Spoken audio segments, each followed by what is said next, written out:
Students, लिपि को और अच्छे से समझने के लिए इस वीडियो को ध्यान से देखें। लिपि भाषा को जिन ध्वनियों द्वारा बोला जाता है उन ध्वनियों को लिखने का ढंग लिपि कहलाता है। यानी कि ये ध्वनियाँ, ये आवाजें जब हम लिखते हैं और इनको कैसे लिखा जाता है, इनको संकेत चिन्हों के द्वारा लिखा जाता है। तो उन ध्वनियों को, आवाजों को लिखने का ढंग लिपि कहलाता है। ढंग यानी कि तरीका। जैसे ए, बी, सी, डी, ये जो चिन्ह हैं, उनसे हम अंग्रेजी भाषा लिखते हैं। इन चिन्हों को अंग्रेजी में अल्फाबेट्स बोलते हैं।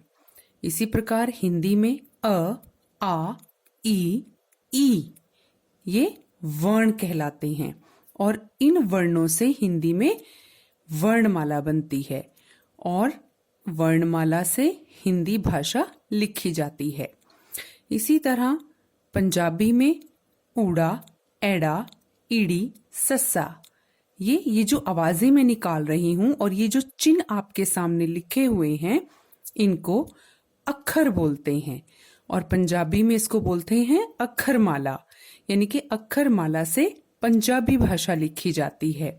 इस प्रकार इन चिन्हों की सहायता से भाषाएं लिखी जाती हैं। भाषा को लिखने का ढंग लिपि कहलाता है।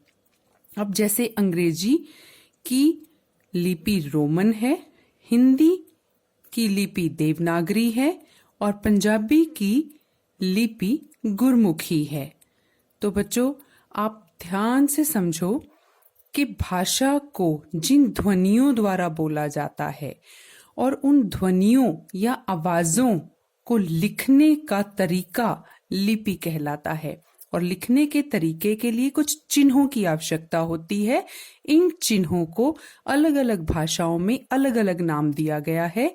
जैसे अंग्रेजी को लिखने के लिए अल्फाबेट्स, हिंदी को लिखने के लिए वर्णमाला और पंजाबी को लिखने के लिए अक्षरमाला की जरूरत पड़ती है।